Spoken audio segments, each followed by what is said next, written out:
Hi, my name's Dee and welcome to Untitled Tarot. Now, this is going to be your full moon gods at play reading for the sign that is down in the title.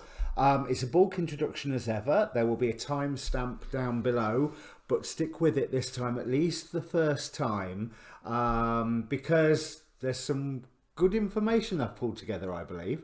I've had some real fun researching this and working everything out. So, timestamp because, or first time because, it's a good idea to watch at least 3 of these. So your sun sign, your moon sign and your rising sign. My personal favourite would be your rising sign. You know, if you don't get to watch any of the others, watch your rising sign. There's a link down below for a birth chart if you don't know what that is. It takes you to AstroSeek. If you do know a little bit about astrology, you can choose what house system you want and all that sort of thing. So, being a general reading, of course, it's not aimed at any one person specifically. So it's a sort of, it either is for you or it isn't. It's not really a reading where you can ask a question beforehand, although you could if you want to. I don't know how effective that would be. It's a look at the energies that are interplaying. It's the gods at play readings, by their very nature, are dramatic, wonderfully dramatic. So take it all with a pinch of salt. Remember, it's the shape of the images rather than the literal words that are important here. So let's get on to this new moon. So 9 degrees Aries. This is the harvest moon, which is the first full moon after fall equinox. Now, the astrologer Kelly Rosano is saying it's a great reset. It's a great time to make a fresh start, to reinvent yourself, to keep moving if you have a strategy. And if you don't have the strategy, work on the strategy. You know, don't just move without a strategy. But if you can keep moving, do keep moving.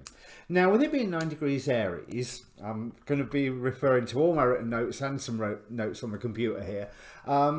This point has a history this year. So, back on the 11th of July this year, Chiron stationed retrograde at this point to conjunct 3 days later on the 14th with Mars. So this point has been activated already with that warrior fire energy of Mars, but tamed a little. Tamed is probably the wrong word, but in the act of receiving instruction. Now, Chiron, a lot of people remember that he's the wounded healer, that he has the wound that will not heal. But I'm not being led to that woundedness with this point. What I'm being led to is the fact that Chiron was a teacher of heroes. Chiron trained Hercules, among other characters, and I've suddenly forgot all of the other characters. It's just fallen out the back of my brain. But Chiron was a teacher. And going back to the astrology, because I'll get back to the symbolism of Chiron in a moment. So Mars conjuncted with Chiron on the 14th. Now, Mars had just conjuncted 3 days before? No, as Chiron stationed retrograde on the 11th here at 9 degrees, the moon conjuncted Mars. Now, the moon had been a busy boy. From the 5th of July, he had been conjuncting with Jupiter and Pluto, then on the 6th, Saturn, and he delivered all of that information to Mars on the 6th via the means of a sextile, you know, which is it's a modern aspect. It's like a little vaguely positive download, I would suppose. Then the moon conjuncted with Neptune on the 10th and took all that ocean energy straight to Mars on the 11th, which Mars then took, you know, obviously quite possibly reeling and, you know, having that comic moment of and then it conjuncted with Chiron. So Chiron was there to help Mars make sense of everything that the moon had just gone at him. And now the moon has returned. I mean, obviously it returns every month, but now the moon has really returned in the terms of this harvest moon, full moon. So I'm really seeing that there has been a period where we have been able to make sense maybe of wounds, or make sense of our path forward, and things that you started around the middle of July, so 11th, 14th, all that sort of area onwards, can be coming to a culmination of sorts with this full moon. Now, that's just a culmination, not the culmination. So it's not like a final conclusion. It's you're going to be reaching towards a high point, a potentially healing high point, but as a result of everything that you have learned and things that you set into motion back in July. Now, the symbols back this up somewhat. Let me get through to this. Here we go. Now, the Chandra symbol is the roots of a tree entwined around the statue of a nude woman.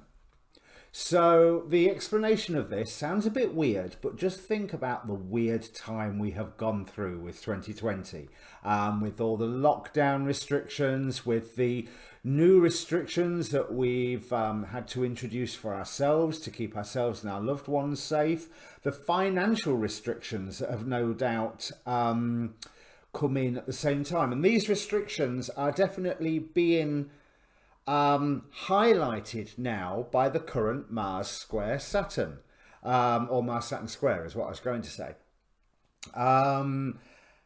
which goes to show again that Mars trying to demonstrate everything he'd learned under the tutelage of Chiron. It's we have got to find a way forward, and Saturn's going, if you find a way forward, you do it sensibly, within the limits. You do it within a defined pathway. You do it with strategy. Another thing Kelly Rosano said in her video was that squares are like a step up. You can use them, and I think Rick Levine has talked about how you can resolve issues in a square creatively, using creativity, but that square creates tension in the first place, so it's highlighting issues that are already there. So going back to this roots of a tree entwined around the statue, so it says bondage and freedom sometimes go hand in hand. The bondage is being true to pattern, predictable, here's Saturn, caught in habits and tendencies perpetually left to grow like weeds. The freedom is that as you meet yourself starkly in the midst of these old, tired patterns of behaviour, you come into touch with a quickening flame of self-recreation, stimulated and forced by being at the mercy of the relentless powers. Now, if that doesn't sum up what is also going on in the astrology around this full moon with that Mars-Saturn square, I don't know what does. You cannot... the heavens are most definitely giving us a huge message here. Anyway, I'll continue with this. The impulse to make yourself over is fervently strong, courageous, ready and willing. The old stuff dies hard.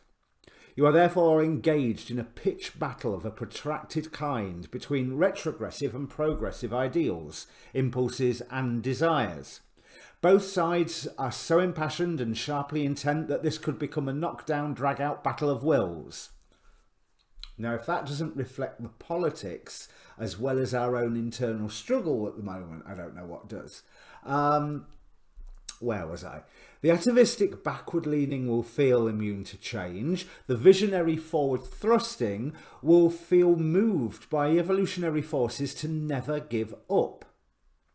Eventually, the future prevails over the past, but not before scars and multiple traumas mark the spot of fighting for your life against an implacable inward enemy who knows it will lose and fights all the harder accordingly. I hadn't read that right through to the end. That doesn't bode well for the election, does it? So, moving on. Another thing is the Omega symbol. Again, I'm reading Aries 10 because this full moon is at 9 degrees and 8 minutes of Aries, therefore it's in the 10th degree. So in many different places, a man keeps seeing the same number. It's talking about interacting and being inspired. Now there will have been over this period, I mean, there is over any period, but over this period especially, certainly under the tutelage of Chiron, there will have been certain things which will have appeared again and again and again. And with all the circumstances that we've had recently, we're pretty much forced to look at it. Just as Saturn is now stationing direct, turning to face Mars as it goes in that square to it, and Saturn is like this, look here, this, those things that you cannot resist, those things that you cannot ignore. And when I say you can't resist, I don't mean like chocolates, I mean like a wall. You cannot resist a wall if you run into it, you know. This so it's definitely highlighting those limitations that we're going to face, and how we are going to be able to change ourselves to overcome those limitations. Now, presiding over this degree is the angel Eladia, who the phrase I have here is looks can kill, protection from the evil eye and divine grace. But so I investigated Eladia a little further, and as a guardian angel, where she is, I think, is it the first half of the second decan of second half of the second decan of Taurus, but she also presides over 9 degrees Aries, 21 degrees Gemini, and my database isn't built up any further than that. There will be another 3 points that she presides over.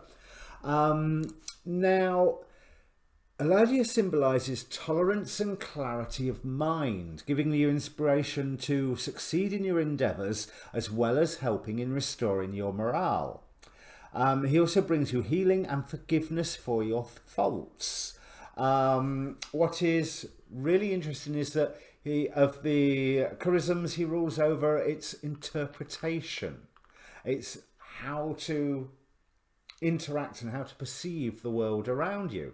Now, you can ask Eladia to bring you divine grace so that your faults may be forgiven, but that's also a process of, to do that, you need to have recognised your faults in the first place, and then to have them forgiven, you also have to make sure that you are not making the same faults again and again and again and again. So there's that whole rebirth element going on once more. So here I've got Guardian Angel Eladia provides tolerance, mental clarity, forgiveness, healing of illnesses, recognition of your mistakes. So Eladia will help you recognize where the mistakes, and that's a good thing, because if you think this Mars square Saturn, it's Mars retrograde, we are reviewing what we have already set into motion, and then as Mars goes direct again, we get to do it again, but properly.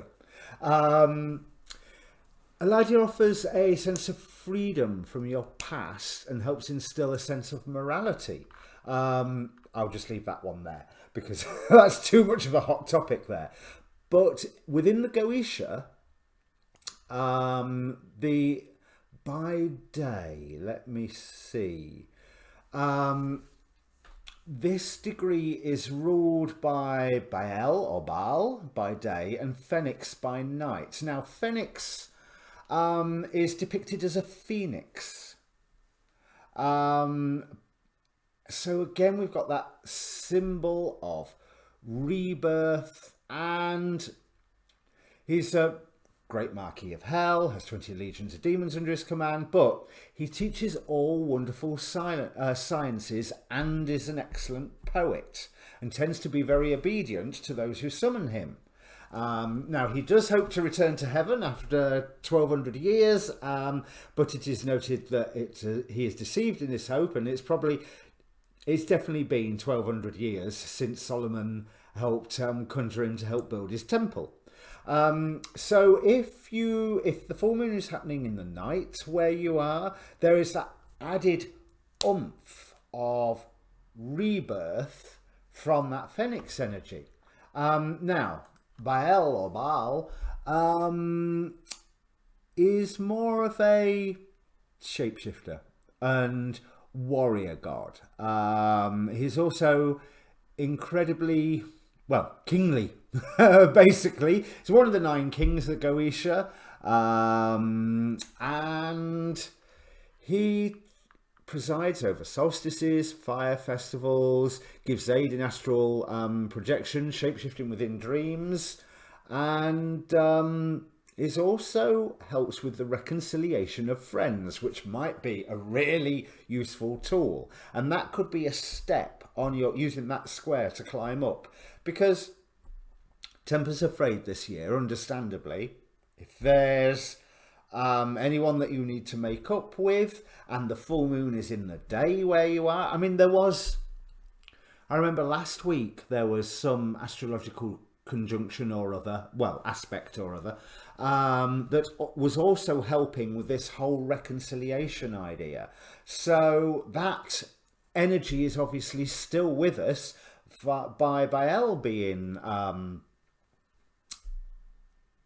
empowered by the full moon. Now, that's probably technically not the right way to say it, but you know, Baal's mastery of this degree empowering the full moon, put it that way. You know, so all in all, this promises to be a really good full moon if you take advantage of it. So yeah, do your full moon ceremony, but also be in touch with people. Be in touch with all the voices inside your head, and be in touch with some of the voices outside of your head, like your friends, your family, anybody that you maybe need to smooth things over with, and anybody that will help you move forward in things that you have already set into motion, and hopefully set them into motion using your strategy that is so heavily advised by Saturn.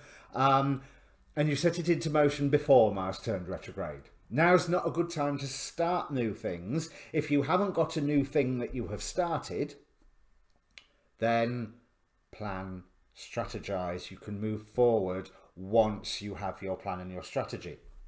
Now, you're going to hear a lot more of this sort of stuff from me. I want to give a very quick plug to the Astrology Hub and the course that they are running with famed astrologer Rick Levine. That starts next Sunday, 4th of October. I will be doing that course as well. So you know how I keep saying, no, I'm not an astrologer? Well, hopefully by the end of it, I'll be that one step closer to being one. I mean, okay, it's still going to take me a decade to get there, but I get to study under Rick Levine. How cool is that? And so can you. So if you go over to the Astrology Hub website, astrologyhub.org, just Google Astrology Hub, and then whatever that web address is /foundation, and you will find that course. It works out $200 and odd with tax, really odd, like $4.50 or something, $4.88 I think I paid. So yeah, if you're into all this stuff, and hey, you've listened to me drone on for what, 17 minutes now, I better get on with the reading in a moment. But you've listened to me waffle on for all of that. So come and join. It should be fun. Now, there's also a link down below for my Facebook page for this channel. I'd be remiss if I didn't give that a plug. There is an inbox on that Facebook page. So if you want to contact me for a personal reading, feel free. That's one of the ways to do it. You can DM me on Twitter as well. I have a Linktree link down there for all the different social media bits and bats. And I have the time now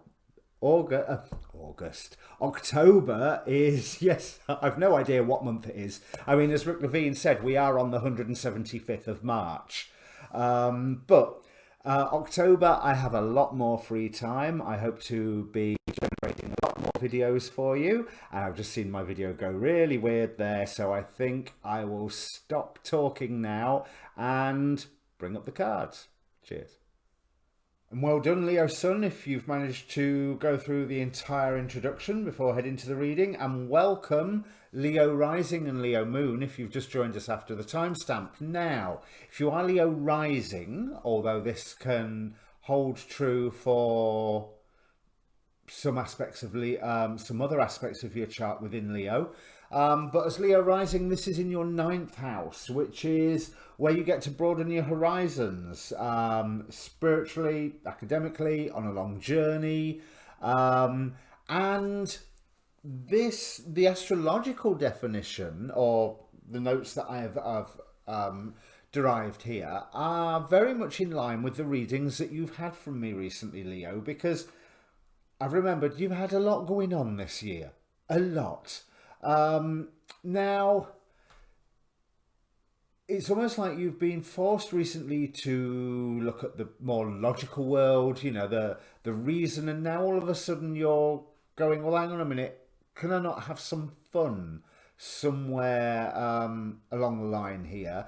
And there is an urge under this full moon, not an urge, an event, an energy to help you feel more connected with your spirituality. Now it says here, growing more from a spiritual perspective and realizing how your belief system affects who you are as a person can come about with this placement.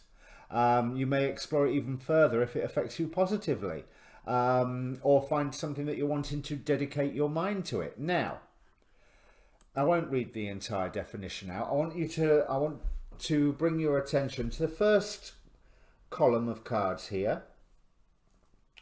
Poseidon, of going with the flow, and also with the fact that this is a sea god,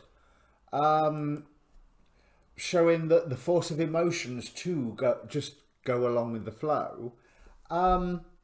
This is in the position of the archons pressing down on us, separating us from our divine nature. So it's almost like now is not the time for you to go along with the flow.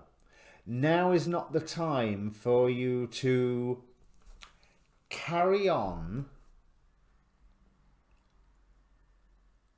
the crest of an emotional wave that you will not be the only contributor to. You know, this is not just your emotional wave we're talking about here, because the ocean is big. But chase after that which you love. Chase after that which really inspires a passion in you, because it was that definition for the full moon in the 9th house was talking about the urge to have some fun, but the urge to have some fun where you're being adventurous, where you're actually learning something, where you're developing through the experience, not just if I dare say, I don't mean it this way, but in this context, wasting time hanging out with friends and not really accomplishing anything, having a great time, but not growing through the experience, not, you know, you're just feeling nice and warm and secure, or fun and laughter and everything, but you're no different the day after than you were the day before. Whereas this is implying chase after something that will change you. Chase after something that really lights a passion in you. Now, this might be an old passion. This might be something that's pinged your attention in the past before. And the reason I say that, we have Persephone here with awakening, but also in her guise as Queen of the Dead, Queen of the Underworld. And we have Plutus here, who represents wealth, but Plutus and, or Pluton in Greek, was often confused with Hades or Pluto, the king of the underworld, because, well, he died. And that wealth, he also represented the wealth of the underworld. Now, the wealth of the underworld can represent something that's been buried, you know, something that's been in your subconscious, or something from the past, because I'm really drawn to the ghosts that swell around Persephone here. And it's almost like she's looking back to lead you somewhere. She's like, and it's not even like, come on, come on. It's almost a, you come in, you know, and quite definite. And she's looking, when she returns forward, her path will take her straight towards Morgan Le Fay. Magic. You know, and I mean that not just, well, I mean, yeah, it might be you delve into the studies of magic. Good time for you to do it if you do. But I'm also wanting to think about that as you delve into whatever aspect you are delving into, which has a spirituality aspect to it. Bear in mind, for some people, rock climbing is spiritual and is a practice of their spirituality. So, you know, it doesn't that chasing after spirituality doesn't mean you have to go all woo woo. Although these cards indicate if you want to go all woo woo, now is a great time to do it. But there's something that you have to let go of, which is really interesting with this last column. This is the Dark Goddess Oracle cards. Sedna, there's abandonment. So there's almost like there's a fear of abandonment if you're not going along with the flow. No. Here, if you're following this, you don't get to be abandoned. You get to abandon. You don't need to be drawn into trying to just be somebody's opposite or trying to work thing, you know, being constantly put into a place where you've, having to work things out so that you can keep them happy and do what you are wanting. This is calling you to, not to a new life direction, because even though it's the God cards, and so they're wonderfully dramatic readings, and they, you know, these readings always over egg the pudding. But it is offering you a new love, a new passion, whether that's going to be rock climbing, magic, chess, tennis, cooking, whatever. You know, but it's something where you will grow and develop by the practice of, and you will feel that excitement in doing. And that is something that you need to do for you. But there is a message here, both from the gods and even from the archons, you know. So if the gods and the archons are in agreement, you've got to listen to this, about letting something go. Because I always have to look up Fomnak, because she's not a deity that particularly familiar with. I've not read any legends with her in, or if I have, they certainly haven't stuck in there. So I always look her up. So I thought, well, I'll look up Sedna. I'm more familiar with Sedna. But in the Dark Goddess Foresight here, we have, there's someone to be avoided, a crush has gone too far, time to cut the ties and move on. And also, your life path is yours to own and to walk alone. Now, Sedna, let go of those who hurt you. And this, there seems to be a drive of going along to get along and having to take extreme measures, Andromachy here, to fit in, when really, do you want to fit in? Why have you got to take extreme measures? Take extreme measures and have to practice your own cunning? Because think of what happened to Prometheus. But in the light of this being the Archontic row, Prometheus got punished for stealing fire. Prometheus ended up chained to a rock and having his liver and kidneys torn out every day, and it would grow back. And that's the other image that I got from this, that if you are looking for change and you don't let something go, then that whole situation will grow back, because it has its own natural momentum. It has its own nature. So there's also, with Pan being here on the top row, the Archontic row again, it's making me think that there is a competition coming up between your lower nature and your higher nature, because there's something waiting to go ping for you. There's something waiting for you to go, oh my God, this is ace. And if you are just tending to the day-to-day business, you'll miss it. It won't be there for you. Let's see what the tarot have got to add to this. Okay. So let's have a look. Yes, be wary about the, like I say, if you are called to be someone or something's opposite, beware of that, because it will come back and bite you on the backside. Yeah, that's nice. So we've got Ace of Swords with Eros and love there. So it's looking like all of a sudden something will come really crystal clear. Something will become really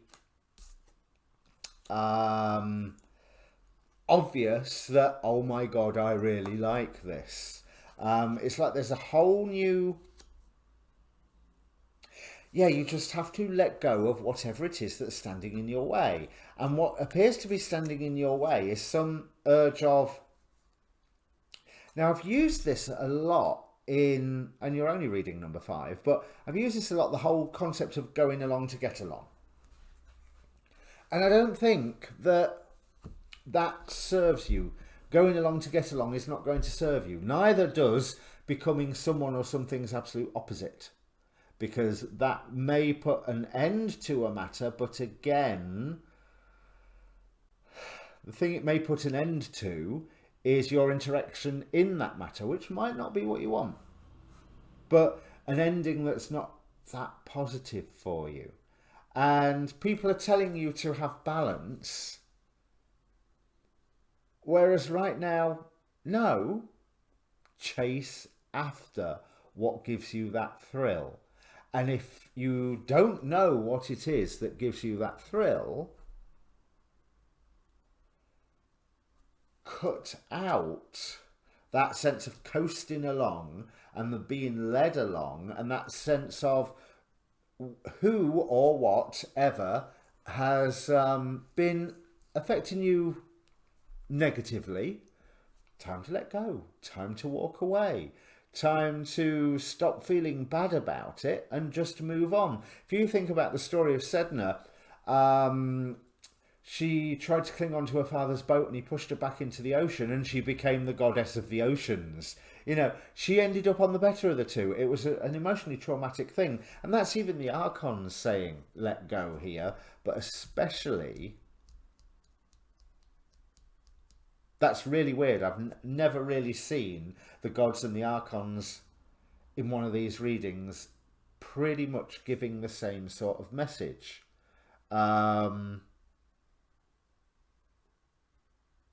Yeah, that is really weird. But you notice we've got 10 of Cups at the bottom here. Happy, happy, joy, joy. And from the Oracle of Heaven and Hell, Elamia, who represents divine power. There is divine power coming into your life, coming up from the underworld, whether that's your subconscious or your past or an honest to God spook. You know, there's whatever it is that it's pointing to something to you that makes you go, oh wow, you know what, I love that. It's not just I love, it might have been something that you've had a flash of before as a child or as a teenager or a young adult and gone, I really love that, and then, oh look, a butterfly, you know, and then completely forgotten about it and done nothing about it.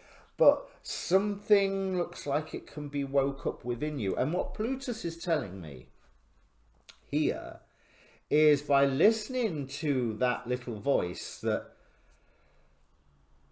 gives you that tingle of passion, there is a whole wealth of experience and a wealth of information that you actually already have access to. You just haven't looked in that particular direction. That is a really, really nice reading, Leo. If you take this opportunity and you don't succumb to the peer pressure or the circumstantial pressure around you, and you take some time, spend some time with something that, and I think something newish.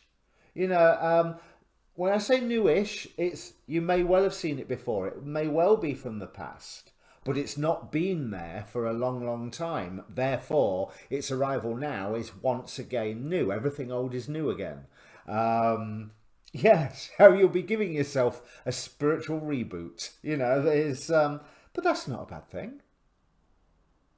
In fact, I might call the reading that spiritual reboot.